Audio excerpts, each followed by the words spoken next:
ॐ श्री गणेशाय नमः। अथ श्री एकमुखी हनुमत् कवच ध्यानम्। मनोजवं मारुततुल्यवेगं जितेन्द्रियं बुद्धिमतां वरिष्ठं वातात्मजं वानरयूथमुख्यं श्रीरामदूतं शरणं प्रपद्ये। श्रीहनुमते नमः। एकदा सुखमासीनं शङ्करं लोकशङ्करं पप्रच्छ गिरिजाकान्तं कर्पूरधवलं शिवं। पार्वत्युवाच भगवन् देवदेवेश लोकनाथ जगद्गुरो शोकाकुलानां लोकानां केन रक्षा भवेद्ध्रुवां। संग्रामे संकटे घोरे भूतप्रेतादिके भये दुःखदावाग्निसन्तप्त चेतसां दुःखभागिनाम्। ईश्वर उवाच शृणु देवि प्रवक्ष्यामि लोकानां हितकाम्यया विभीषणाय रामेण प्रेम्णा दत्तं च यत्पुरा। कवचं कपिनाथस्य वायुपुत्रस्य धीमतः गुह्यं ते सम्प्रवक्ष्यामि विशेषात् शृणु सुन्दरी विनियोगः। ॐ अस्य श्री हनुमत् कवच स्तोत्र मंत्रस्य श्रीरामचन्द्र ऋषिः अनुष्टुप् छन्दः। श्री महावीरो हनुमान् देवता मारुतात्मज इति बीजम्। ॐ अञ्जनासूनुरिति शक्तिः। ॐ ह्रीं ह्रां ह्रौं इति कवचं स्वाहा इति कीलकं लक्ष्मणप्राणदाता इति बीजं। मम सकलकार्यसिद्ध्यर्थे जपे विनियोगः। अथ न्यासाः। ॐ ह्रां अङ्गुष्ठाभ्यां नमः। ॐ ह्रीं तर्जनीभ्यां नमः। ॐ ह्रूं मध्यमाभ्यां नमः। ॐ ह्रीं अनामिकाभ्यां नमः। ॐ ह्रौं कनिष्ठिकाभ्यां नमः। ॐ ह्रः करतलकरपृष्ठाभ्यां नमः। ॐ अञ्जनासूनवे हृदयाय नमः। ॐ रुद्रमूर्तये शिरसे स्वाहा। ॐ वायुसुतात्मने शिखायै वखट्। ॐ वज्रदेहाय कवचाय हुं। ॐ रामदूताय नेत्रत्रयाय वखट्। ॐ ब्रह्मास्त्रनिवारणाय अस्त्राय फट्। ॐ रामदूताय विद्महे कपिराजाय धीमहि तन्नो हनुमान् प्रचोदयात्। ॐ हुं फट् स्वाहा इति दिग्बन्धः। अथ ध्यानम्। ॐ ध्यायेद्बालदिवाकरद्युतिनिभं देवारिदर्पापहं देवेन्द्रप्रमुखप्रशस्तयशसं देदीप्यमानं रुचा सुग्रीवादिसमस्तवानरयुतं सुव्यक्ततत्त्वप्रियं संरक्तारुणलोचनं पवनजं पीताम्बरालङ्कृतम्। उद्यन्मार्तण्डकोटिप्रकटरुचियुतं चारुवीरासनस्थं मौञ्जीयज्ञोपवीतारुणरुचिर शिखाशोभितं कुण्डलाङ्गं भक्तानामिष्टदं तं प्रणतमुनिजनं वेदनादप्रमोदं ध्यायेद्देवं विधेयं प्लवगकुलपतिं गोष्पदीभूतवार्धिं वज्राङ्गं पिङ्गकेशाढ्यं स्वर्णकुण्डलमण्डितं नियुद्धकर्मकुशलं पारावारपराक्रमं वामहस्ते महावृक्षं दशास्य करखण्डनम् उद्यद्दक्षिणदोर्दण्डं हनुमन्तं विचिन्तयेत्। स्फटिकाभं स्वर्णकान्तिं द्विभुजं च कृताञ्जलिं कुण्डलद्वय संशोभि मुखाम्भोजं हरिं भजेत् उद्यदादित्यसङ्कासम् उदारभुजविक्रमं कन्दर्पकोटिलावण्यं सर्वविद्याविशारदं श्रीरामहृदयानन्दं भक्तकल्पमहीरुहम् अभयं वरदं दुर्भ्यां कलये मारुतात्मजम् अपराजित नमस्तेस्तु नमस्ते रामपूजित प्रस्थानं च करिष्यामि सिद्धिर्भवतु मे सदा यो वारां निधिमल्पपल्लवमिवोल्लङ्घ्य प्रतापान्वितो वैदेही घनशोकतापहरणो वैकुण्ठतत्त्वप्रियः अक्षाद्यर्चितराक्षसेश्वर महादर्पापहारी रणे सोऽयं वानरपुङ्गवोऽस्तु सदा युष्मान् समीरात्मजः वज्राङ्गं पिङ्गकेशं कनकमयलसत् कुण्डलाक्रान्तगण्डं नानाविद्याधिनाथं करतलविधृतं पूर्णकुम्भं दृढं च भक्ताभीष्टाधिकारं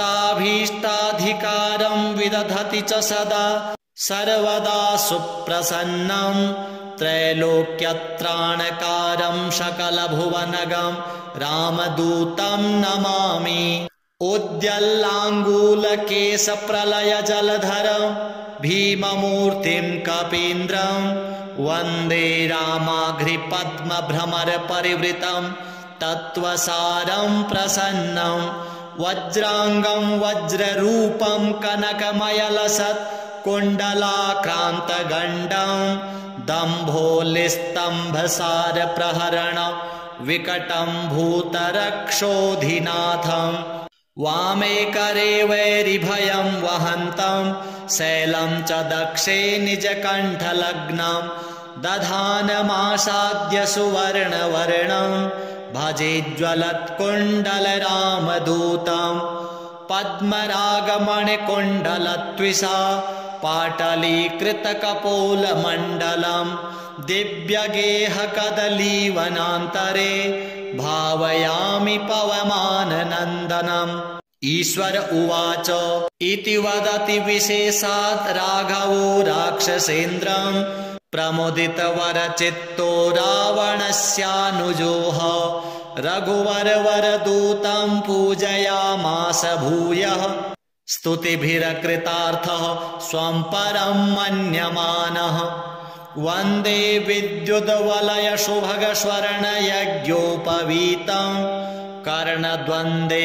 कनकरुचिरे कुण्डले धारयन्तम् उच्चैःहृष्यद्युमणिकिरणश्रेणिसंभिताङ्गं सत्कौपीनं कपिवरवृतं कामरूपं कपीन्द्रं मनोजवं मारुततुल्यवेगं जितेन्द्रियं बुद्धिमतां वरिष्ठं वातात्मजं वानरयूथमुख्यं श्रीरामदूतं सततं स्मरामि।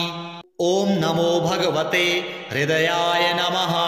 ॐ आञ्जनेयाय शिरसे स्वाहा। ॐ रुद्रमूर्तये शिखायै वखट्। ॐ रामदूताय कवचाय हुं। ॐ हनुमते नेत्रत्रयाय वखट्। ॐ अग्निगर्भाय अस्त्राय फट्। ॐ नमो भगवते अङ्गुष्ठाभ्यां नमः। ॐ आञ्जनेयाय तर्जनीभ्यां नमः। ॐ रुद्रमूर्तये मध्यमाभ्यां नमः। ॐ वायुसूनवे अनामिकाभ्यां नमः। ॐ हनुमते कनिष्ठिकाभ्यां नमः। ॐ अग्निगर्भाय करतलकरपृष्ठाभ्यां नमः। अथ मंत्र उच्यते ओम ऐं ह्रीं श्रीं ह्रां ह्रीं ह्रूं ह्रैं ह्रौं ह्रः। ओम ह्रीं ह्रौं ओम नमो भगवते महाबलपराक्रमाय।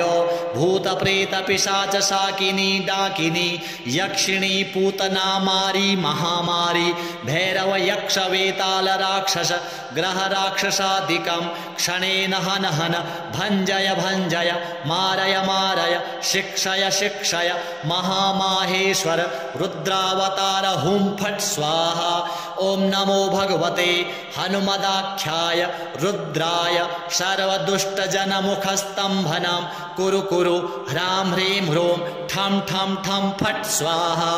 ॐ नमो भगवते अञ्जनीगर्भसम्भूताय रामलक्ष्मणानन्दकराय कपिसैन्यप्रकाशनाय पर्वतोत्पाटनाय सुग्रीवसाधकाय रणोच्चाटनाय कुमारब्रह्मचारिणे गम्भीरशब्दोदयाय ॐ ह्रां ह्रीं ह्रूं सर्वदुष्टनिवारणाय स्वाहा।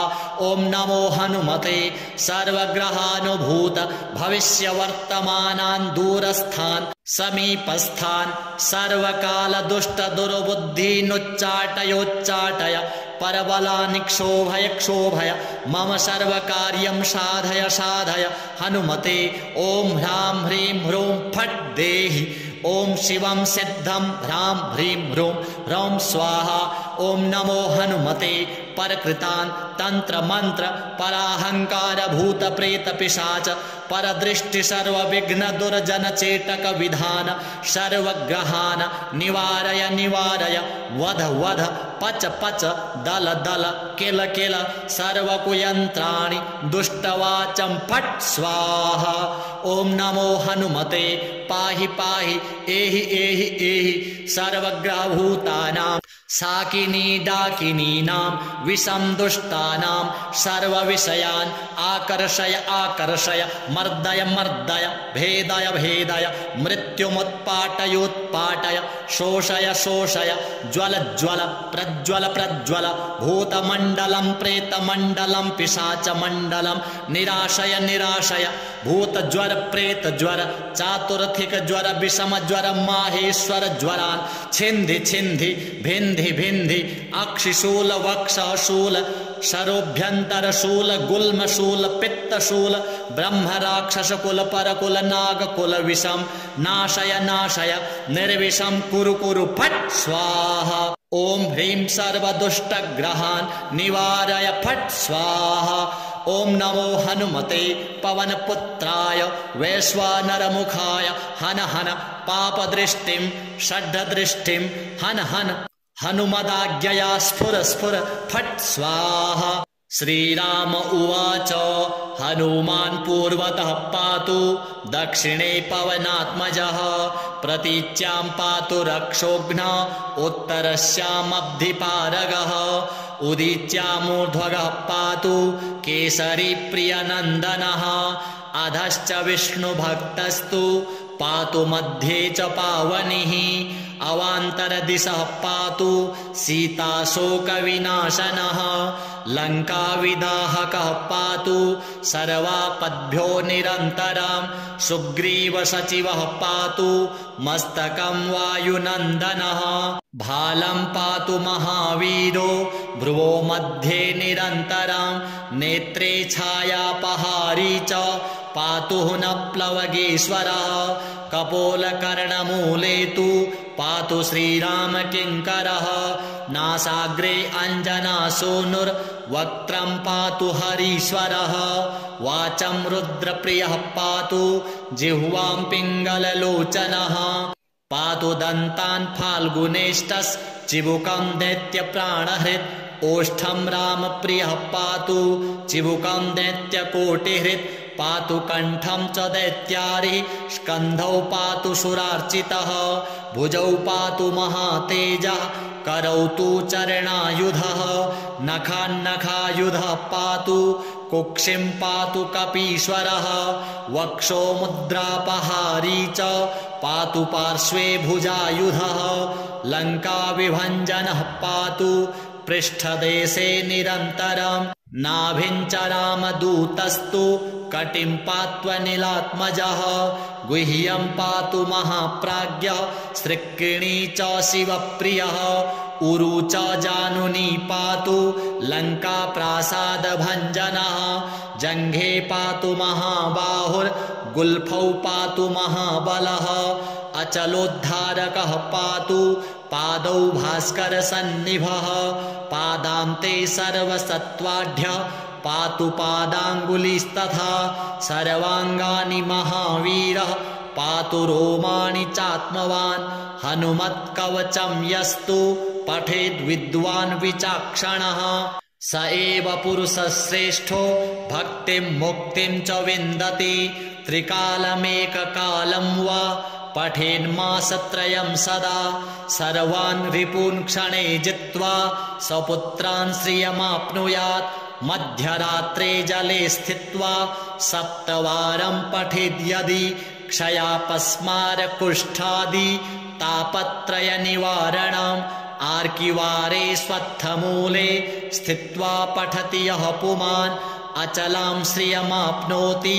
संग्रामे विजयी भवेत् यः करेद्धारयेत् नित्यं स पुमान् श्रियमाप्नुयात् विवाहे दिव्यकाले च द्यूते राजकुले रणे भूतप्रेतमहादुर्गे रणे सागर संप्लवे 10 वारं पठेद्रात्रौ मिताहारी जितेन्द्रियः विजयं लभते लोके मानवेषु नराधिपः सिंहव्याघ्रभये चाग्नौ सरशस्त्रास्त्रयातने शृङ्खलाबन्धने चैव कारागृहनियन्त्रणे कायस्तम्भे वह्निदाहे गात्ररोगे च दारुणे शोके महारणे चैव ब्रह्मग्रहविनाशने सर्वदा तु पठेन्नित्यं जयमाप्नोत्यसंशयम् भूर्जे वा वसने रक्ते क्षौमे वा तालपत्रके त्रिगन्धेनाथवामस्या लिखित्वा धारयेन्नरः 5-7 लोहैर्वा गोपितं कवचं शुभं गले कट्यां बाहुमूले वा कण्ठे शिरसि धारितं सर्वान् कामान् वाप्नोति सत्यं श्रीरामभासितम् उल्लङ्घ्य सिन्धो सलिलं सलीलं यः शोकवह्निं जनकात्मजायाः आदाय तेनैव ददाह लङ्कां नमामि तं प्राञ्जलिराञ्जनेयम् ॐ हनुमान् अञ्जनासूनुर्वायुपुत्रो महाबलः श्रीरामेष्टः फाल्गुनसखः पिङ्गाक्षो मितविक्रमः उदधिक्रमणश्चैव सीताशोकविनाशनः लक्ष्मणप्राणदाता च दशग्रीवस्य दर्पः 12 नामानि कपीन्द्रस्य महात्मनः श्वापकाले प्रबोधे च यात्राकाले च यः पठेत् तस्य सर्वभयं नास्ति रणे च विजयी भवेत् धनधान्यं भवेत् तस्य दुःखं नैव कदाचन श्री एकमुखी हनुमद्देवार्पणमस्तु एकदा सुखमासीनं शङ्करं लोकशङ्करं पप्रच्छ गिरिजाकान्तं कर्पूरधवलं शिवं पार्वत्युवाच भगवन् देवदेवेश लोकनाथ जगद्गुरो शोकाकुलानां लोकानां केन रक्षा भवेद्ध्रुवां संग्रामे संकटे घोरे भूतप्रेतादिके भये दुःखदावाग्निसन्तप्त चेतसां दुःखभागिनाम् ईश्वर उवाच शृणु देवि प्रवक्ष्यामि लोकानां हितकाम्यया विभीषणाय रामेण प्रेम्णा दत्तं च यत्पुरा कवचं कपिनाथस्य वायुपुत्रस्य धीमतः गुह्यं ते सम्प्रवक्ष्यामि विशेषात् शृणु सुन्दरी विनियोगः ॐ अस्य श्री हनुमत्कवच स्तोत्रमन्त्रस्य श्रीरामचन्द्र ऋषिः अनुष्टुप् छन्दः श्रीमहावीरो हनुमान् देवता मारुतात्मज इति बीजम् ॐ अञ्जनासूनुरिति शक्तिः ॐ ह्रीं ह्रां ह्रौं इति कवचं स्वाहा इति कीलकं लक्ष्मणप्राणदाता इति बीजं मम सकलकार्यसिद्ध्यर्थे जपे विनियोगः अथ न्यासाः ॐ ह्रां अङ्गुष्ठाभ्यां नमः। ॐ ह्रीं तर्जनीभ्यां नमः। ॐ ह्रूं मध्यमाभ्यां नमः। ॐ ह्रैं अनामिकाभ्यां नमः। ॐ ह्रौं कनिष्ठिकाभ्यां नमः। ॐ ह्रः करतलकरपृष्ठाभ्यां नमः। ॐ अञ्जनासूनवे हृदयाय नमः। ॐ रुद्रमूर्तये शिरसे स्वाहा। ॐ वायुसुतात्मने शिखायै वखट्। ॐ वज्रदेहाय कवचाय हुं। ॐ रामदूताय नेत्रत्रयाय वखट्। ॐ ब्रह्मास्त्रनिवारणाय अस्त्राय फट्। ॐ रामदूताय विद्महे कपिराजाय धीमहि तन्नो हनुमान् प्रचोदयात्। ॐ हुं फट् स्वाहा इति दिग्बन्धः। अथ ध्यानम्। ॐ ध्यायेद्बालदिवाकरद्युतिनिभं देवारिदर्पापहं देवेन्द्रप्रमुखप्रशस्तयशसं देदीप्यमानं रुचा सुग्रीवादिसमस्तवानरयुतं सुव्यक्ततत्त्वप्रियं संरक्तारुणलोचनं पवनजं पीताम्बरालङ्कृतम् उद्यन्मार्तण्डकोटिप्रकटरुचियुतं चारुवीरासनस्थं मौञ्जीयज्ञोपवीतारुणरुचिर शिखाशोभितं कुण्डलाङ्गं भक्तानामिष्टदं तं प्रणतमुनिजनं वेदनादप्रमोदं ध्यायेद्देवं विधेयं प्लवगकुलपतिं गोष्पदीभूतवार्धिं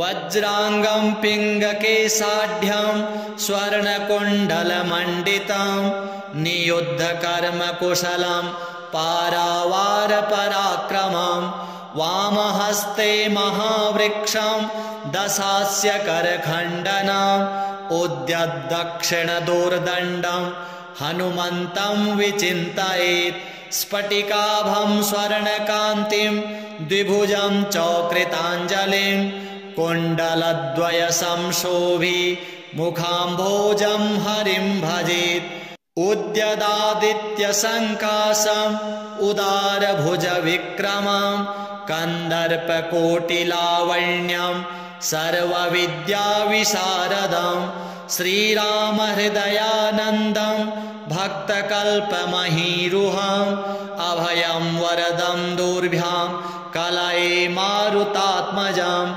अपराजित नमस्तेस्तु नमस्ते रामपूजित प्रस्थानं च करिष्यामि सिद्धिर्भवतु मे सदा यो वारां निधिमल्पपल्लवमिवोल्लङ्घ्य प्रतापान्वितो वैदेही घनशोकतापहरणो वैकुण्ठतत्त्वप्रियः अक्षाद्यर्चितराक्षसेश्वर महादर्पापहारी रणे सोऽयं वानरपुङ्गवोऽस्तु सदा युष्मान् समीरात्मजः वज्राङ्गं पिङ्गकेशं कनकमयलसत् कुण्डलाक्रान्तगण्डं नानाविद्याधिनाथं करतलविधृतं पूर्णकुम्भं दृढं च भक्ताभीष्टाधिकारं विदधति च सदा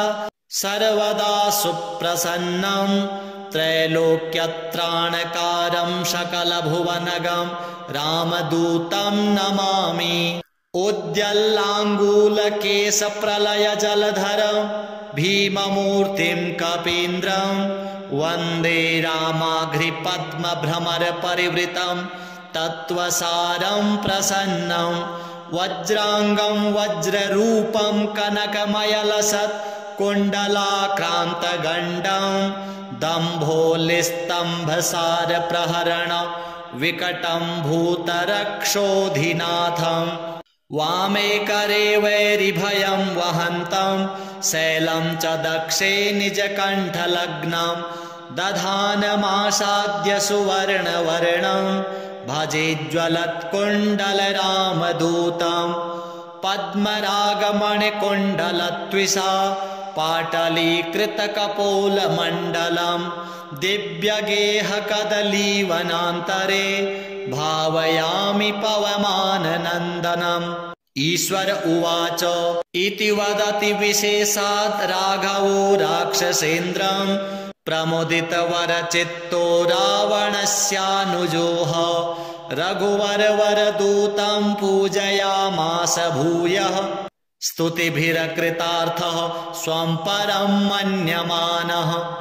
वन्दे विद्युद्वलयशुभगस्वर्णयज्ञोपवीतं कर्णद्वन्द्वे कनकरुचिरे कुण्डले धारयन्तम् उच्चैःहृष्यद्युमणिकिरणश्रेणिसंभिताङ्गम् सत्कौपीनं कपिवरवृतं कामरूपं कपीन्द्रं मनोजवं मारुततुल्यवेगं जितेन्द्रियं बुद्धिमतां वरिष्ठं वातात्मजं वानरयूथमुख्यं श्रीरामदूतं सततं स्मरामि। ॐ नमो भगवते हृदयाय नमः। ॐ आञ्जनेयाय शिरसे स्वाहा। ॐ रुद्रमूर्तये शिखायै वषट्। ॐ रामदूताय कवचाय हुम्। ॐ हनुमते नेत्रत्रयाय वषट्। ॐ अग्निगर्भाय अस्त्राय फट्। ॐ नमो भगवते अङ्गुष्ठाभ्यां नमः। ॐ आञ्जनेयाय तर्जनीभ्यां नमः। ॐ रुद्रमूर्तये मध्यमाभ्यां नमः। ॐ वायुसूनवे अनामिकाभ्यां नमः। ॐ हनुमते कनिष्ठिकाभ्यां नमः। ॐ अग्निगर्भाय करतलकरपृष्ठाभ्यां नमः। अथ मंत्र उच्यते ओम ऐं ह्रीं श्रीं ह्रां ह्रीं ह्रूं ह्रैं ह्रौं ह्रः। ओम ह्रीं ह्रौं ओम नमो भगवते महाबलपराक्रमाय भूतप्रेतपिशाचशाकिनी डाकिनी यक्षिणी पूतना मारी महामारी भैरव यक्ष वेताल राक्षस ग्रह राक्षसादिकं क्षणेन हन हन भञ्जय भञ्जय मारय मारय शिक्षय शिक्षय महामाहेश्वर रुद्रावतार हुं फट् स्वाहा। ओम नमो भगवते हनुमदाख्याय रुद्राय सर्वदुष्टजनमुखस्तम्भनं कुरु कुरु ह्रां ह्रीं ह्रूं ठं ठं ठं फट् स्वाहा। ओम नमो भगवते अञ्जनीगर्भसम्भूताय रामलक्ष्मणानन्दकराय कपिसैन्यप्रकाशनाय पर्वतोत्पाटनाय सुग्रीवसाधकाय रणोच्चाटनाय कुमारब्रह्मचारिणे गम्भीरशब्दोदयाय ओम ह्रां ह्रीं ह्रूं सर्वदुष्टनिवारणाय स्वाहा। ओम नमो हनुमते सर्वग्रहानुभूत भविष्यवर्तमानान् दूरस्थान् समीपस्थान् सर्वकालदुष्टदुर्बुद्धीनुच्चाटयोच्चाटय परबलानि क्षोभय क्षोभय मम सर्वकार्यं साधय साधय हनुमते ओम ह्रां ह्रीं ह्रूं फट् देहि। ओम शिवं सिद्धं ह्रां ह्रीं ह्रूं ह्रौं स्वाहा।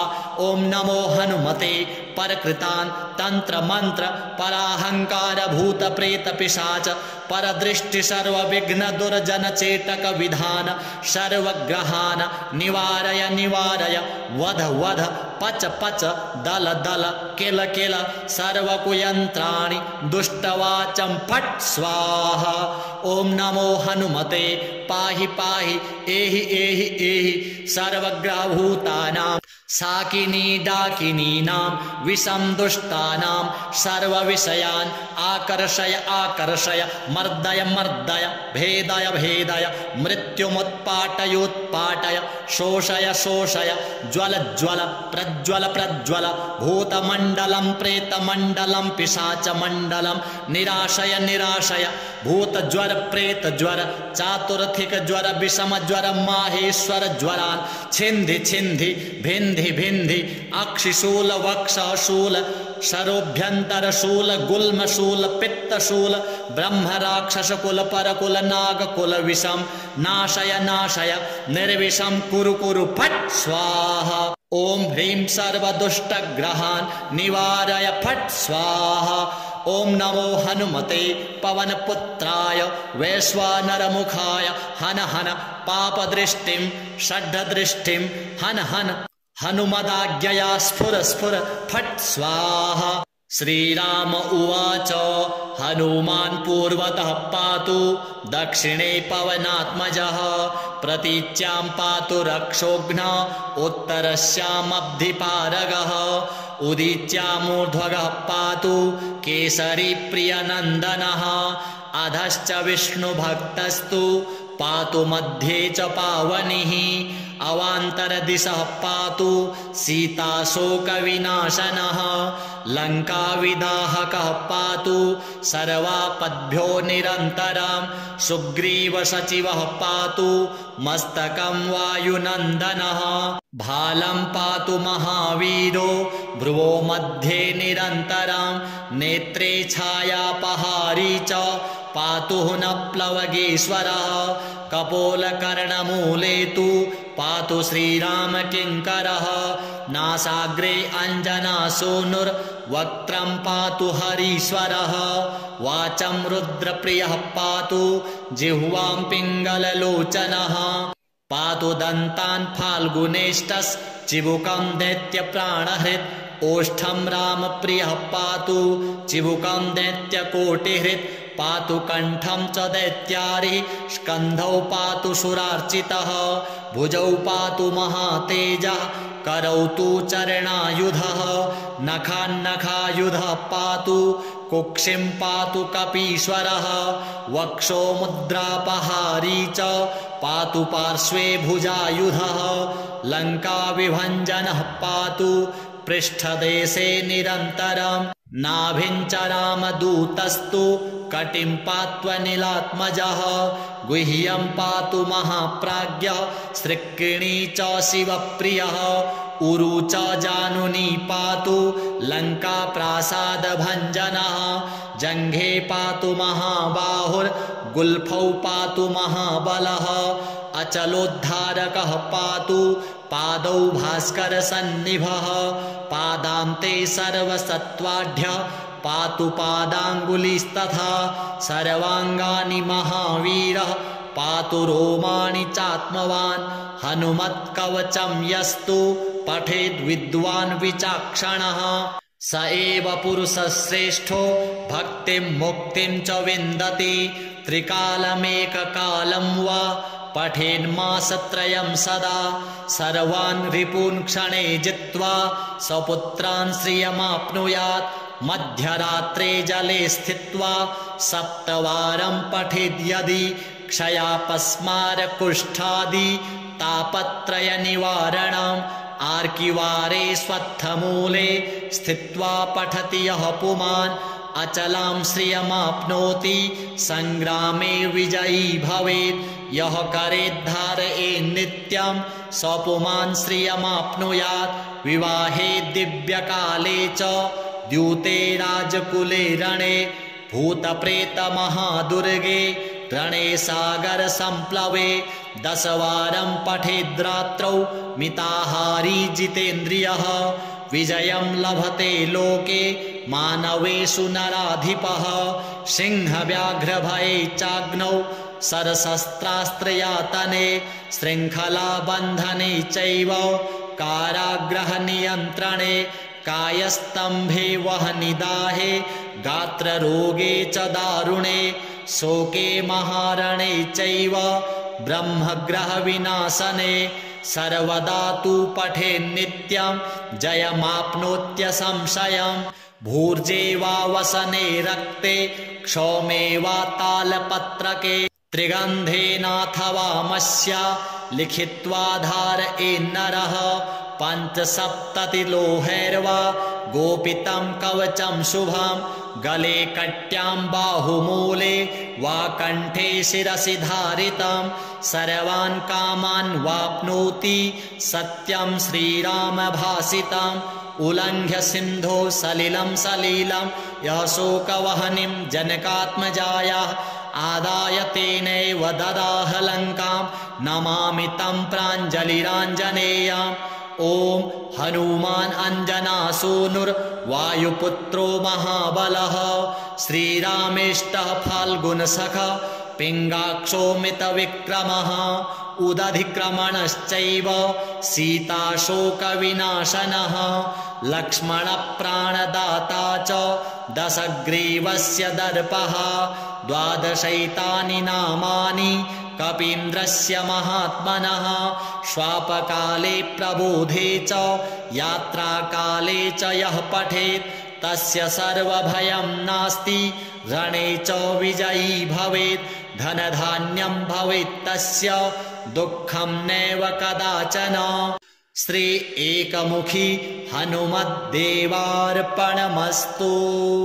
एकदा सुखमासीनं शङ्करं लोकशङ्करं पप्रच्छ गिरिजाकान्तं कर्पूरधवलं शिवं पार्वत्युवाच भगवन् देवदेवेश लोकनाथ जगद्गुरो शोकाकुलानां लोकानां केन रक्षा भवेद्ध्रुवां संग्रामे संकटे घोरे भूतप्रेतादिके भये दुःखदावाग्निसन्तप्त चेतसां दुःखभागिनाम् ईश्वर उवाच शृणु देवि प्रवक्ष्यामि लोकानां हितकाम्यया विभीषणाय रामेण प्रेम्णा दत्तं च यत्पुरा कवचं कपिनाथस्य वायुपुत्रस्य धीमतः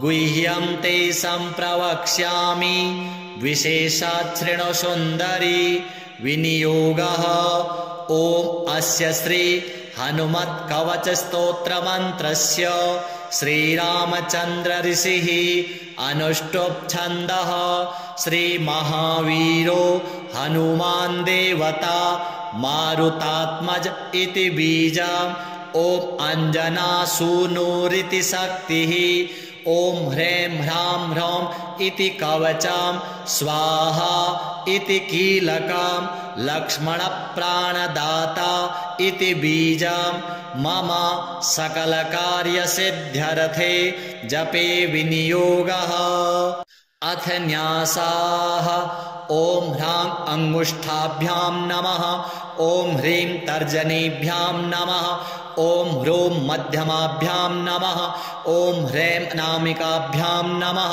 ॐ ह्रौं कनिष्ठिकाभ्यां नमः ॐ ह्रः करतलकरपृष्ठाभ्यां नमः ॐ अञ्जनासूनवे हृदयाय नमः ॐ रुद्रमूर्तये शिरसे स्वाहा ॐ वायुसुतात्मने शिखायै वखट् ॐ वज्रदेहाय कवचाय हुम् ॐ रामदूताय नेत्रत्रयाय वखट् ॐ ब्रह्मास्त्रनिवारणाय अस्त्राय फट् ॐ रामदूताय विद्महे कपिराजाय धीमहि तन्नो हनुमान् प्रचोदयात् ॐ हुं फट् स्वाहा इति दिग्बन्धः अथ ध्यानम् ॐ ध्यायेद्बालदिवाकरद्युतिनिभं देवारिदर्पापहं देवेन्द्रप्रमुखप्रशस्तयशसं देदीप्यमानं रुचा सुग्रीवादिसमस्तवानरयुतं सुव्यक्ततत्त्वप्रियं संरक्तारुणलोचनं पवनजं पीताम्बरालङ्कृतम् उद्यन्मार्तण्डकोटिप्रकटरुचियुतं चारुवीरासनस्थं मौञ्जीयज्ञोपवीतारुणरुचिर शिखाशोभितं कुण्डलाङ्गं भक्तानामिष्टदं तं प्रणतमुनिजनं वेदनादप्रमोदं ध्यायेद्देवं विधेयं प्लवगकुलपतिं गोष्पदीभूतवार्धिं वज्राङ्गं पिङ्गकेशाढ्यं स्वर्णकुण्डलमण्डितं नियुद्धकर्मकुशलं पारावारपराक्रमं वामहस्ते महावृक्षं दशास्य करखण्डनम् उद्यद्दक्षिणदोर्दण्डं हनुमन्तं विचिन्तयेत् स्फटिकाभं स्वर्णकान्तिं द्विभुजं चकृताञ्जलिं कुण्डलद्वयसंशोभि मुखाम्भोजं हरिं भजेत् उद्यदादित्यसङ्काशम् उदारभुजविक्रमं कन्दर्पकोटिलावण्यं सर्वविद्याविशारदं श्रीरामहृदयानन्दं भक्तकल्पमहीरुहम् अभयं वरदं दुर्भ्यां कलये मारुतात्मजम् अपराजित नमस्तेस्तु नमस्ते रामपूजित प्रस्थानं च करिष्यामि सिद्धिर्भवतु मे सदा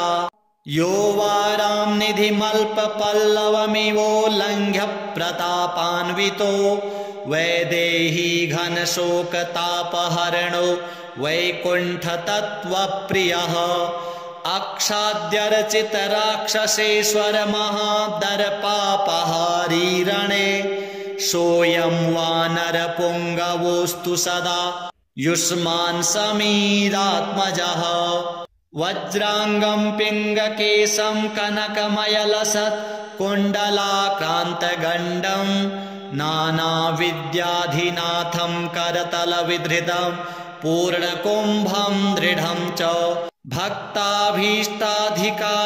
विदधति च सदा सर्वदा सुप्रसन्नं त्रैलोक्यत्राणकारं सकलभुवनगं रामदूतं नमामि उद्यल्लाङ्गूलकेशप्रलयजलधरं भीममूर्तिं कपीन्द्रं वन्दे रामाघ्रिपद्मभ्रमरपरिवृतं तत्त्वसारं प्रसन्नं वज्राङ्गं वज्ररूपं कनकमयलसत् कुण्डलाक्रान्तगण्डं दम्भोलिस्तम्भसारप्रहरण विकटं भूतरक्षोधिनाथं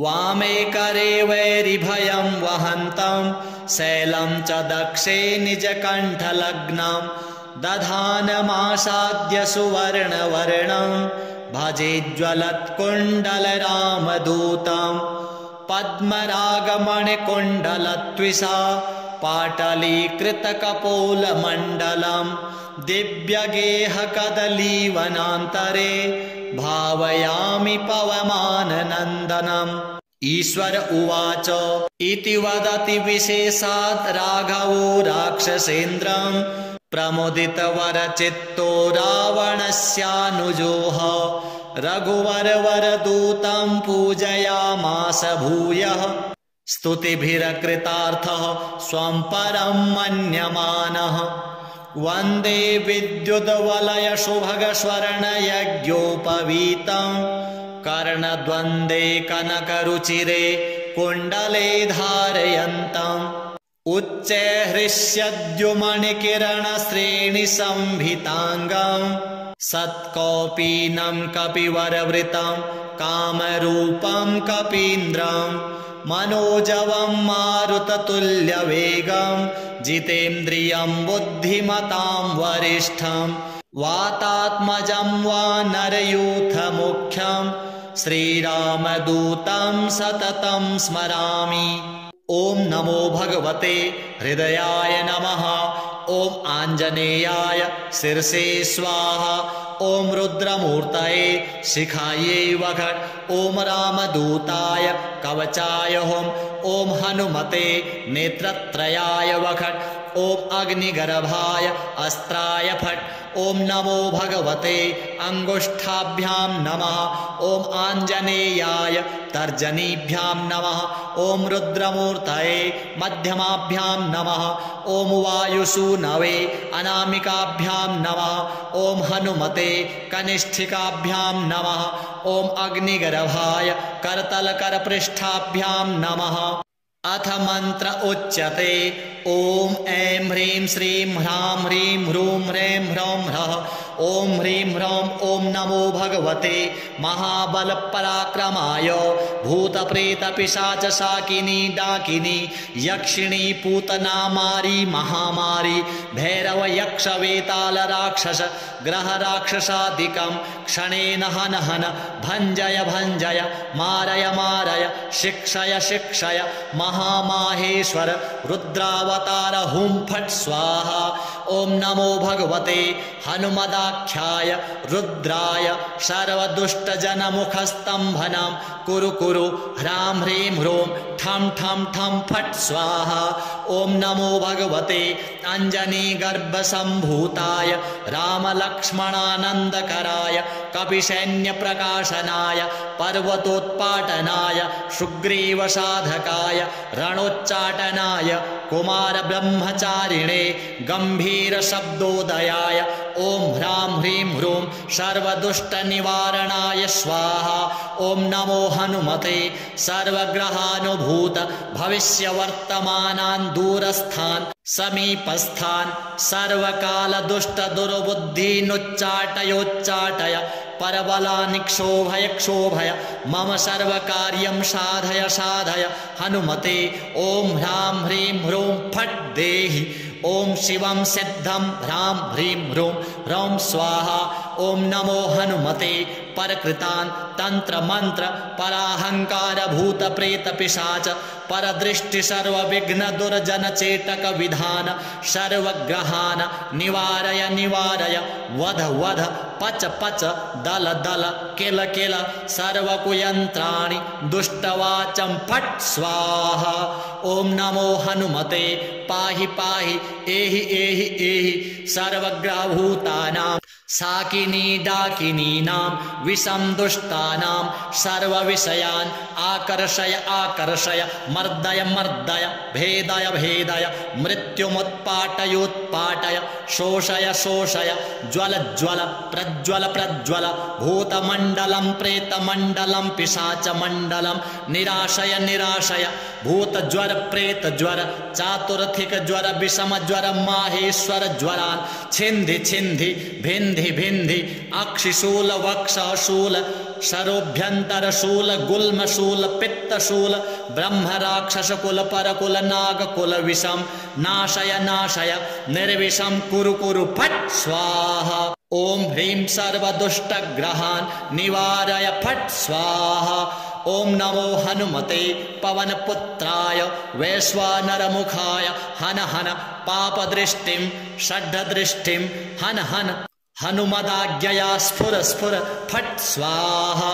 श्रीराम उवाच हनुमान् पूर्वतः पातु दक्षिणे पवनात्मजः प्रतीच्यां पातु रक्षोघ्नः उत्तरस्यामब्धिपारगः उदीच्यामूर्ध्वगः पातु केसरी प्रियनन्दनः अधश्च विष्णुभक्तस्तु पातु मध्ये च पावनिः अवान्तरदिशः पातु सीताशोकविनाशनः लङ्काविदाहकः पातु सर्वापद्भ्यो निरन्तरं सुग्रीवसचिवः पातु मस्तकं वायुनन्दनः भालं पातु महावीरो भ्रुवो मध्ये निरन्तरं नेत्रे छायापहारी च पातु न प्लवगेश्वरः कपोलकर्णमूले तु पातु श्रीरामकिङ्करः नासाग्रे अञ्जनासूनुर्वक्त्रं पातु हरीश्वरः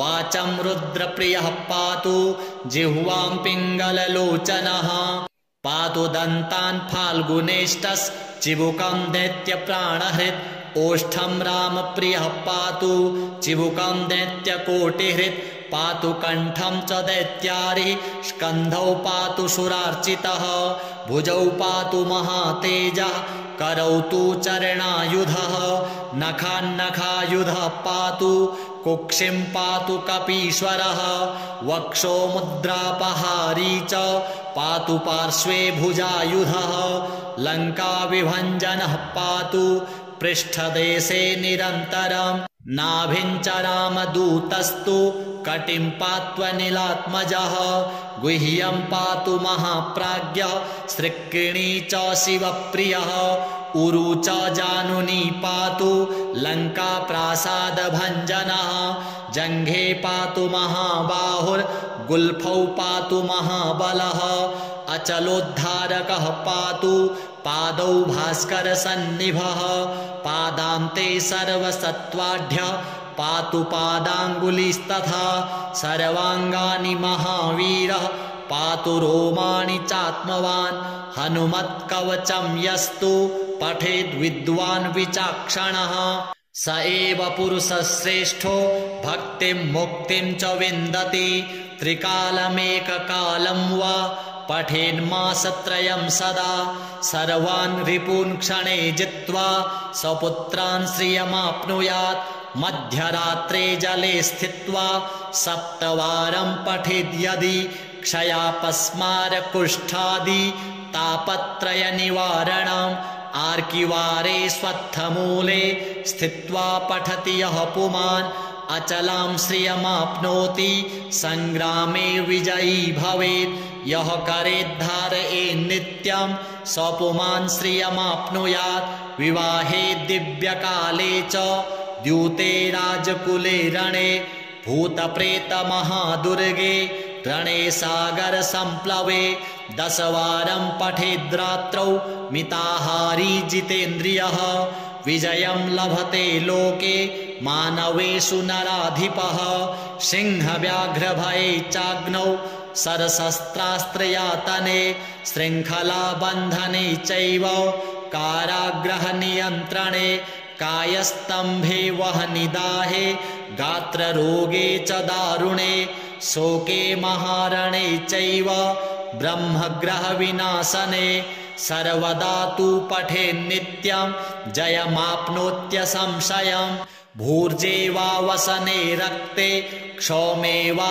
तालपत्रके त्रिगन्धेनाथवा मस्या लिखित्वा धारयेन्नरः 5 लोहैर्वा गोपितं कवचं शुभं गले कट्यां बाहुमूले वा कण्ठे शिरसि धारितं सर्वान् कामान् वाप्नोति सत्यं श्रीरामभासितम् उल्लङ्घ्य सिन्धो सलिलं सलीलं यः शोकवह्निं जनकात्मजायाः आदाय तेनैव ददाह लङ्कां नमामि तं प्राञ्जलिराञ्जनेयम् ॐ हनुमान् अञ्जनासूनुर्वायुपुत्रो महाबलः श्रीरामेष्टः फाल्गुनसखः पिङ्गाक्षोमितविक्रमः उदधिक्रमणश्चैव सीताशोकविनाशनः लक्ष्मणप्राणदाता च दशग्रीवस्य दर्पः 12 नामानि कपीन्द्रस्य महात्मनः श्वापकाले प्रबोधे च यात्राकाले च यः पठेत् तस्य सर्वभयं नास्ति रणे च विजयी भवेत् धनधान्यं भवेत् तस्य दुःखं नैव कदाचन श्री एकमुखी हनुमद्देवार्पणमस्तु एकदा सुखमासीनं शङ्करं लोकशङ्करं पप्रच्छ गिरिजाकान्तं कर्पूरधवलं शिवं पार्वत्युवाच भगवन् देवदेवेश लोकनाथ जगद्गुरो शोकाकुलानां लोकानां केन रक्षा भवेद्ध्रुवाम्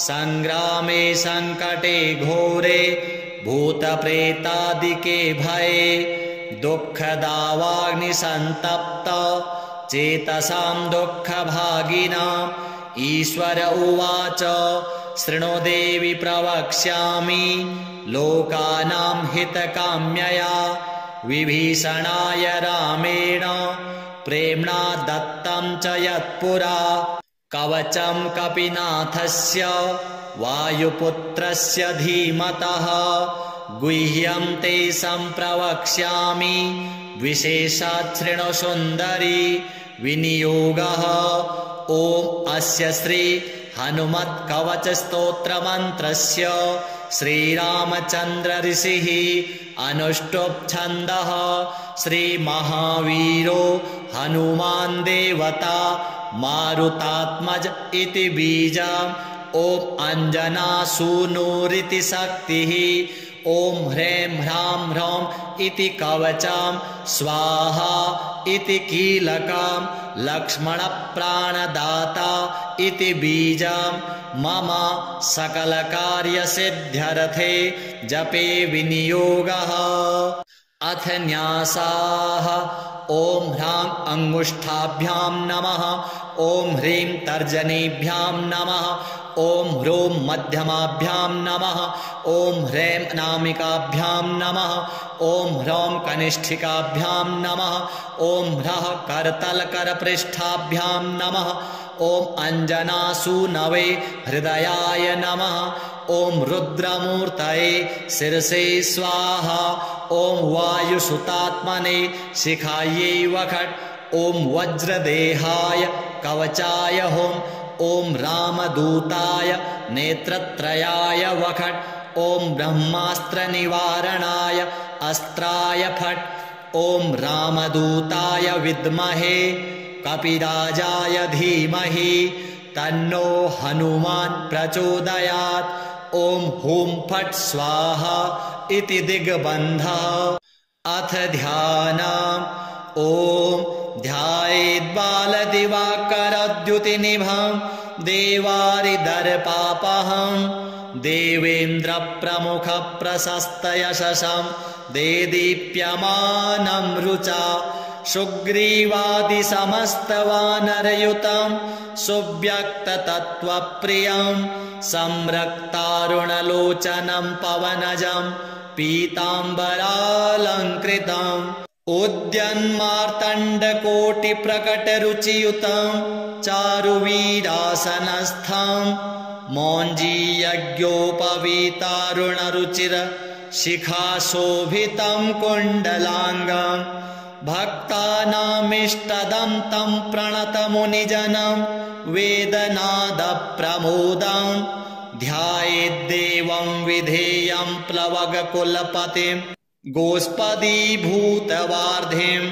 वज्राङ्गं पिङ्गकेशाढ्यं स्वर्णकुण्डलमण्डितं नियुद्धकर्मकुशलं पारावारपराक्रमं वामहस्ते महावृक्षं दशास्य करखण्डनम् उद्यद्दक्षिणदोर्दण्डं हनुमन्तं विचिन्तयेत् स्फटिकाभं स्वर्णकान्तिं द्विभुजं चौकृताञ्जलिं कुण्डलद्वयसंशोभि मुखाम्भोजं हरिं भजेत् उद्यदादित्यसङ्काशम् उदारभुजविक्रमं कन्दर्पकोटिलावण्यं सर्वविद्याविशारदं श्रीरामहृदयानन्दं भक्तकल्पमहीरुहम् अभयं वरदं दुर्भ्यां कलये मारुतात्मजम् अपराजित नमस्तेस्तु नमस्ते रामपूजित प्रस्थानं च करिष्यामि सिद्धिर्भवतु मे सदा यो वारां निधिमल्पपल्लवमिवोल्लङ्घ्य प्रतापान्वितो वैदेही घनशोकतापहरणो वैकुण्ठतत्त्वप्रियः अक्षाद्यर्चितराक्षसेश्वर महादर्पापहारी रणे सोऽयं वानरपुङ्गवोऽस्तु सदा युष्मान् समीरात्मजः वज्राङ्गं पिङ्गकेशं कनकमयलसत् कुण्डलाक्रान्तगण्डं नानाविद्याधिनाथं करतलविधृतं पूर्णकुम्भं दृढं च भक्ताभीष्टाधिकारं विदधति च सदा सर्वदा सुप्रसन्नं त्रैलोक्यत्राणकारं सकलभुवनगं रामदूतं नमामि उद्यल्लाङ्गूलकेशप्रलयजलधरं भीममूर्तिं कपीन्द्रं वन्दे रामाघ्रिपद्मभ्रमरपरिवृतं तत्त्वसारं प्रसन्नं वज्राङ्गं वज्ररूपं कनकमयलसत् कुण्डलाक्रान्तगण्डं दम्भोलिस्तम्भसारप्रहरण विकटं भूतरक्षोधिनाथम् वामे करे वैरिभयं वहन्तं शैलं च दक्षे निजकण्ठलग्नं दधानमासाद्य सुवर्णवर्णं भजेज्ज्वलत्कुण्डलरामदूतं पद्मरागमणिकुण्डलत्विषा पाटलीकृतकपोलमण्डलं दिव्यगेहकदलीवनान्तरे भावयामि पवमाननन्दनम् ईश्वर उवाच इति वदति विशेषात् राघवो राक्षसेन्द्रं प्रमुदितवरचित्तो रावणस्यानुजोः रघुवरवरदूतं पूजयामास भूयः स्तुतिभिरकृतार्थः स्वं परं मन्यमानः वन्दे विद्युद्वलयशुभगस्वर्णयज्ञोपवीतं कर्णद्वन्द्वे कनकरुचिरे कुण्डले धारयन्तम् उच्चैःहृष्यद्युमणिकिरणश्रेणिसंभिताङ्गं सत्कौपीनं कपिवरवृतं कामरूपं कपीन्द्रं मनोजवं मारुततुल्यवेगं जितेन्द्रियं बुद्धिमतां वरिष्ठं वातात्मजं वानरयूथमुख्यं श्रीरामदूतं सततं स्मरामि। ओम नमो भगवते हृदयाय नमः। ओम आंजनेयाय शिरसे स्वाहा। ओम रुद्रमूर्तये शिखायै वखट्। ओम रामदूताय कवचाय हुम्। ओम हनुमते नेत्रत्रयाय वखट्। ओम अग्निगर्भाय अस्त्राय फट्। ओम नमो भगवते अंगुष्ठाभ्यां नमः। ओम आंजनेयाय तर्जनीभ्यां नमः। ओम रुद्रमूर्तये मध्यमाभ्यां नमः। ओम वायुसूनवे अनामिकाभ्यां नमः। ओम हनुमते कनिष्ठिकाभ्यां नमः। ओम अग्निगर्भाय करतलकरपृष्ठाभ्यां नमः। अथ मंत्र उच्यते ओम ऐं ह्रीं श्रीं ह्रां ह्रीं ह्रूं ह्रैं ह्रौं ह्रः। ओम ह्रीं ह्रौं ओम नमो भगवते महाबलपराक्रमाय भूतप्रेतपिशाचशाकिनी डाकिनी यक्षिणी पूतना मारी महामारी भैरव यक्ष वेताल राक्षस ग्रह राक्षसादिकं क्षणेन हन हन भञ्जय भञ्जय मारय मारय शिक्षय शिक्षय महामाहेश्वर रुद्रावतार हुं फट् स्वाहा। ओम नमो भगवते हनुमदाख्याय रुद्राय सर्वदुष्टजनमुखस्तम्भनं कुरु कुरु ह्रां ह्रीं ह्रूं ठं ठं ठं फट् स्वाहा। ओम नमो भगवते अंजनीगर्भसम्भूताय रामलक्ष्मणानन्दकराय कपिसैन्यप्रकाशनाय पर्वतोत्पाटनाय सुग्रीवसाधकाय रणोच्चाटनाय कुमारब्रह्मचारिणे गम्भीरशब्दोदयाय ओम ह्रां ह्रीं ह्रूं सर्वदुष्टनिवारणाय स्वाहा। ओम नमो हनुमते सर्वग्रहानुभूत भविष्यवर्तमानान् दूरस्थान् समीपस्थान् सर्वकालदुष्टदुर्बुद्धीनुच्चाटयोच्चाटय परबलानिक्षोभय क्षोभय मम सर्वकार्यं साधय साधय हनुमते। ओम ह्रां ह्रीं ह्रूं फट् देहि। ओम शिवं सिद्धं ह्रां ह्रीं ह्रूं ह्रौं स्वाहा। ओम नमो हनुमते परकृतान् तंत्र मंत्र पराहंकार भूत प्रेत पिशाच परदृष्टि सर्वविघ्न दुर्जन चेटक विधान सर्वग्रहान् निवारय निवारय वध वध पच पच दल दल किल किल सर्वकुयंत्राणि दुष्टवाचं फट् स्वाहा। ओम नमो हनुमते पाहि पाहि एहि एहि एहि सर्वग्रहभूतानां साकिनी डाकिनीनां विषं दुष्टानां सर्वविषयान् आकर्षय आकर्षय मर्दय मर्दय भेदय भेदय मृत्युमुत्पाटयोत्पाटय शोषय शोषय ज्वल ज्वल प्रज्वल प्रज्वल भूतमण्डलं प्रेतमण्डलं पिशाचमण्डलं निराशय निराशय भूतज्वर प्रेतज्वर चातुर्थिकज्वर विषमज्वर माहेश्वर ज्वरान् छिन्धि छिन्धि भिन्धि भिन्धि अक्षिशूल वक्षशूल शरोभ्यन्तरशूल गुल्मशूल पित्तशूल ब्रह्मराक्षसकुल परकुल नागकुल विषं नाशय नाशय निर्विषं कुरु कुरु फट् स्वाहा। ॐ ह्रीं सर्वदुष्टग्रहान् निवारय फट् स्वाहा। ॐ नमो हनुमते पवनपुत्राय वैश्वानरमुखाय हन हन पापदृष्टिं षड्दृष्टिं हन हन हनुमदाज्ञया स्फुर स्फुर फट् स्वाहा।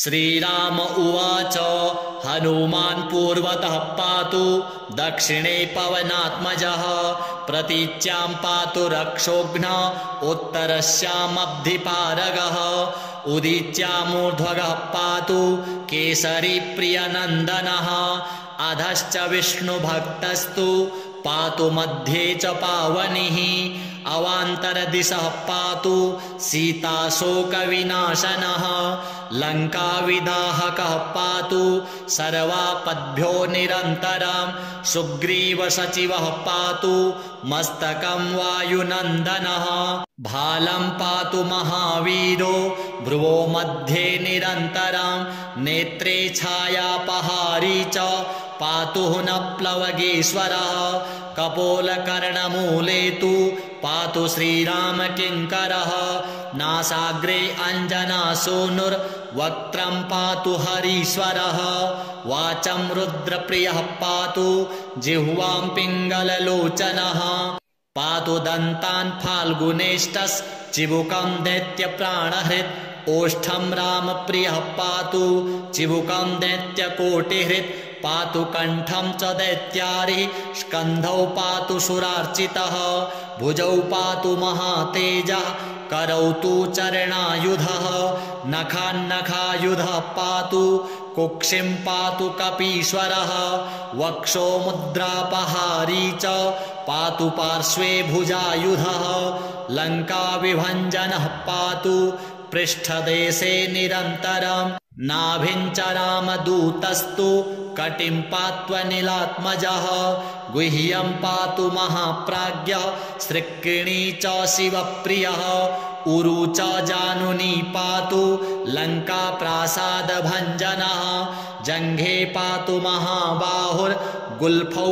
पातु महाबलः अचलोद्धारकः पातु पादौ भास्करसन्निभः पादान्ते सर्वसत्त्वाढ्यः पातु पादाङ्गुलिस्तथा सर्वाङ्गानि महावीरः पातु रोमाणि चात्मवान् हनुमत्कवचं यस्तु पठेद्विद्वान् विचाक्षणः स एव पुरुषश्रेष्ठो भक्तिं मुक्तिं च विन्दति त्रिकालमेककालं वा पठेन्मासत्रयं सदा सर्वान् रिपून् क्षणे जित्वा स्वपुत्रान् श्रियमाप्नुयात् मध्यरात्रे जले स्थित्वा सप्तवारं पठेद्यदि क्षयापस्मारकुष्ठादि तापत्रयनिवारणम् आर्किवारे स्वत्थमूले स्थित्वा पठति यः पुमान् अचलां श्रियमाप्नोति संग्रामे विजयी भवेत्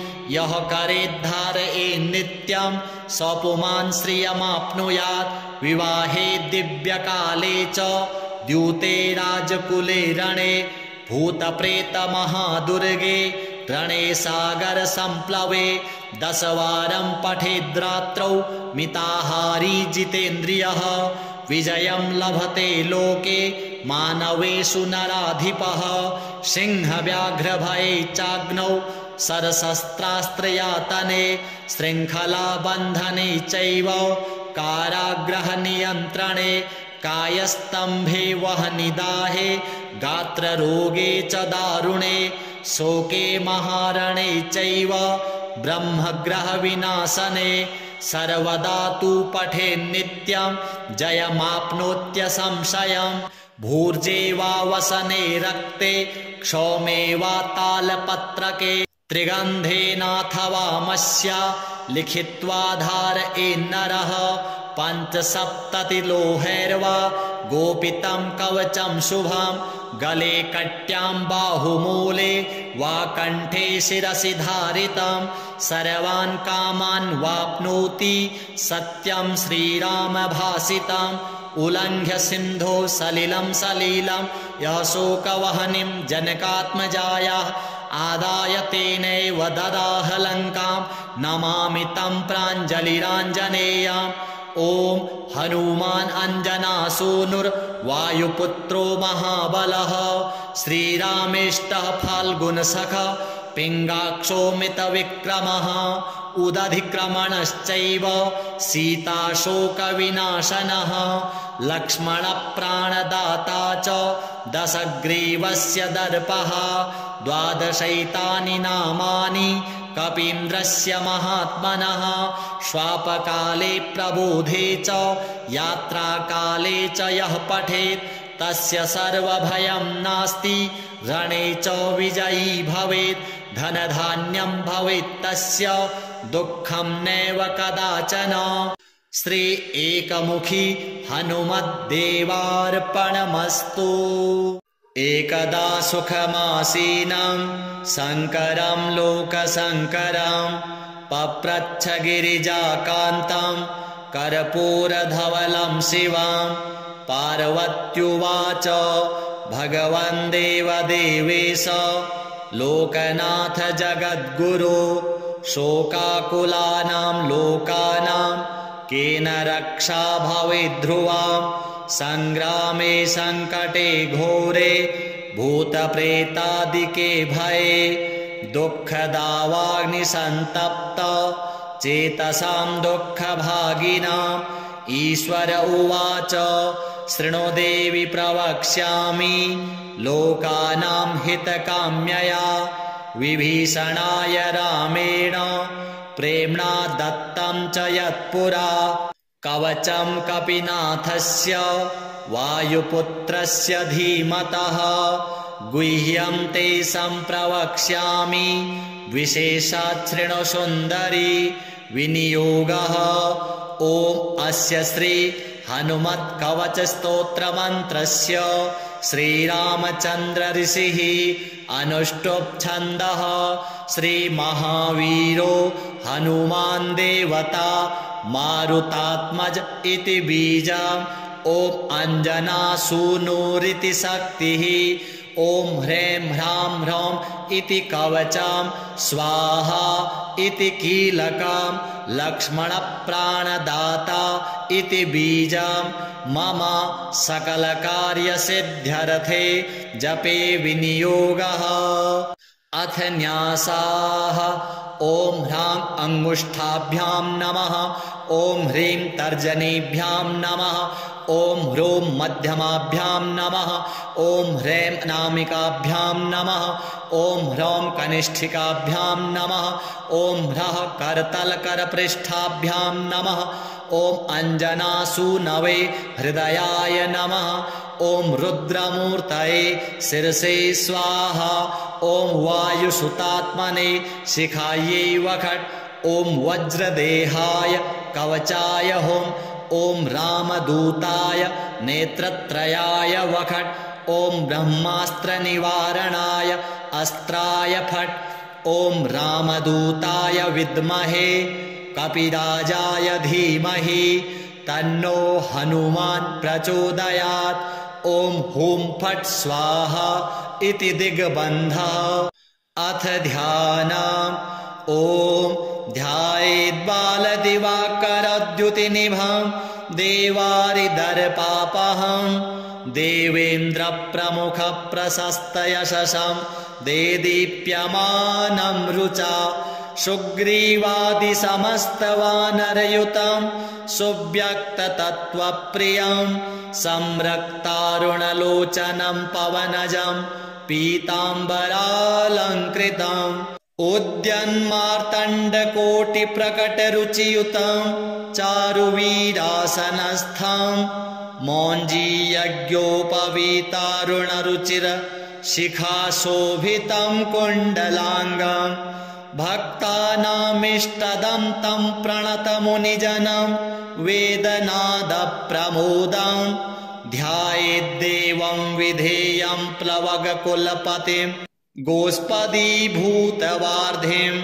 वज्राङ्गं पिङ्गकेशाढ्यं स्वर्णकुण्डलमण्डितं नियुद्धकर्मकुशलं पारावारपराक्रमं वामहस्ते महावृक्षं दशास्य करखण्डनम् उद्यद्दक्षिणदोर्दण्डं हनुमन्तं विचिन्तयेत् स्फटिकाभं स्वर्णकान्तिं द्विभुजं च कृताञ्जलिं कुण्डलद्वयसंशोभि मुखाम्भोजं हरिं भजेत् उद्यदादित्यसङ्काशम् उदारभुजविक्रमं कन्दर्पकोटिलावण्यं सर्वविद्याविशारदं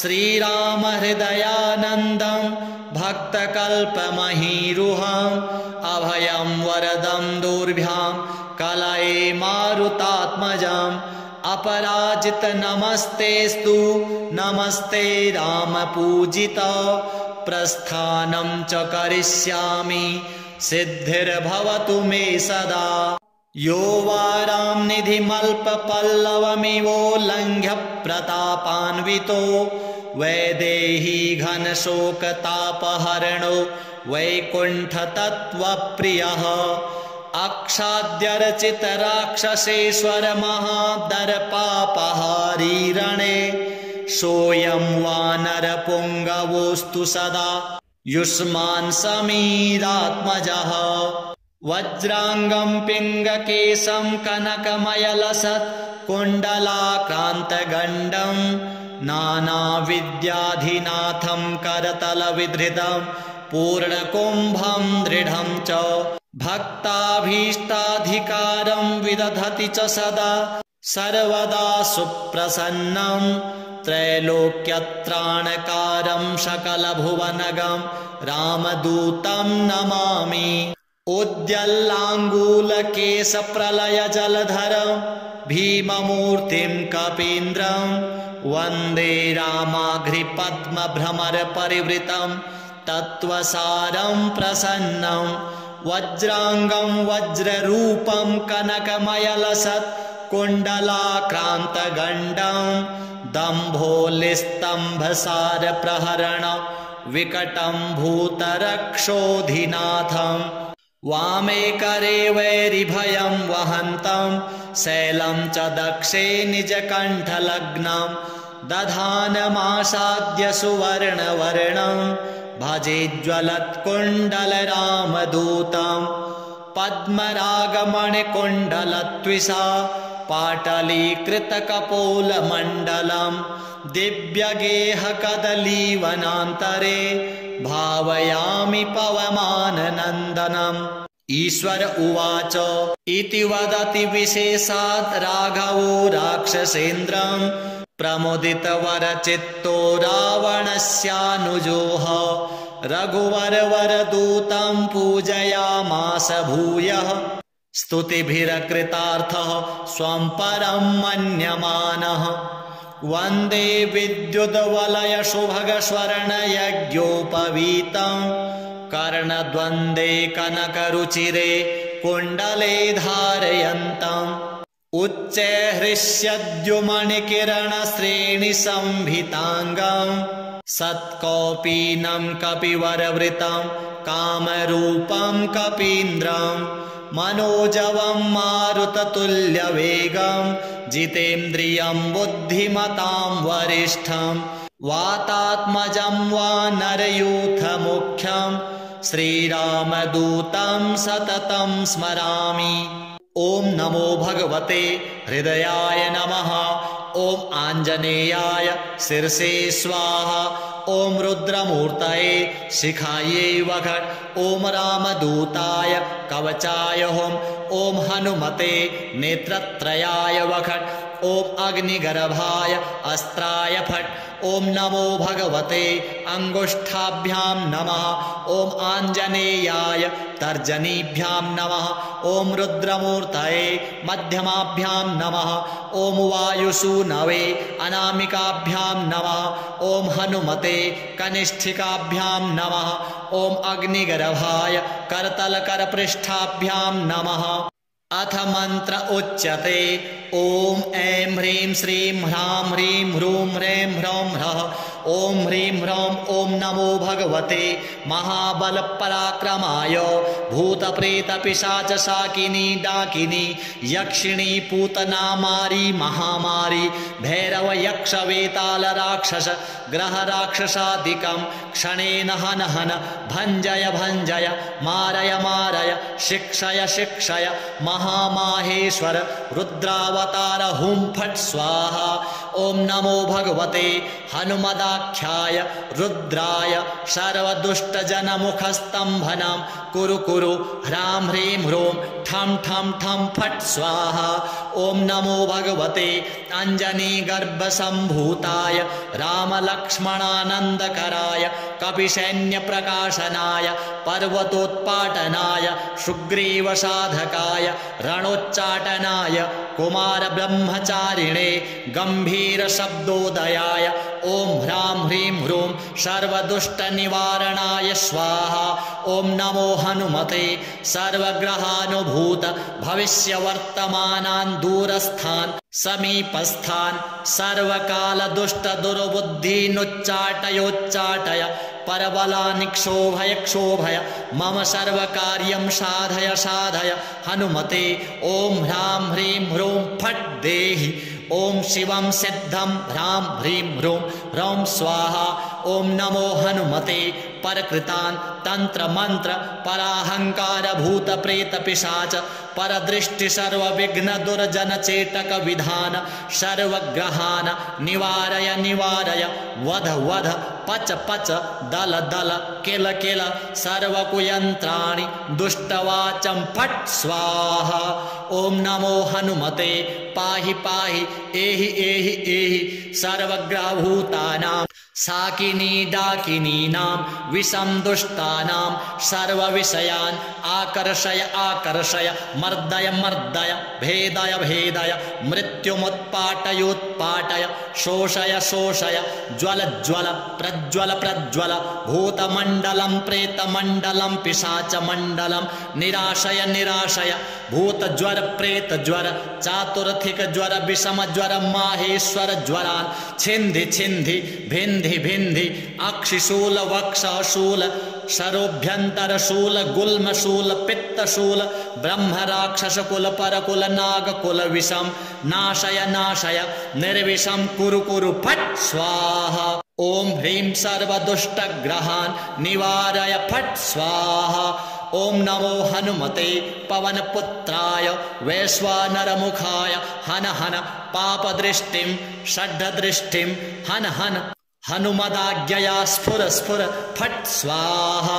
श्रीराम उवाच हनुमान् पूर्वतः पातु दक्षिणे पवनात्मजः प्रतीच्यां पातु रक्षोघ्नः उत्तरस्यामब्धिपारगः उदीच्यामूर्ध्वगः पातु केसरी प्रियनन्दनः अधश्च विष्णुभक्तस्तु पातु मध्ये च पावनिः अवान्तरदिशः पातु सीताशोकविनाशनः लङ्काविदाहकः पातु सर्वापद्भ्यो निरन्तरं सुग्रीवसचिवः पातु मस्तकं वायुनन्दनः भालं पातु महावीरो भ्रुवो मध्ये निरन्तरं नेत्रे छायापहारी च पातु न प्लवगेश्वरः कपोलकर्णमूले तु पातु श्रीरामकिङ्करः नासाग्रे अञ्जनासूनुर्वक्त्रं पातु हरीश्वरः वाचं रुद्रप्रियः पातु जिह्वां पिङ्गललोचनः पातु दन्तान् फाल्गुनेष्टश्च चिबुकं दैत्यप्राणहृत् ओष्ठं रामप्रियः पातु चिबुकं दैत्यकोटिहृत् पातु कण्ठं च दैत्यारिः स्कन्धौ पातु सुरार्चितः भुजौ पातु महातेजः करौ तु चरणायुधः नखान्नखायुधः पातु कुक्षिं पातु कपीश्वरः वक्षो मुद्रापहारी च पातु पार्श्वे भुजायुधः लङ्काविभञ्जनः पातु पृष्ठदेशे निरन्तरम् नाभिं च रामदूतस्तु कटिं पात्वनिलात्मजः गुह्यं पातु महाप्राज्ञः सृक्किणी च शिवप्रियः उरु च जानुनी पातु लङ्काप्रासादभञ्जनः जङ्घे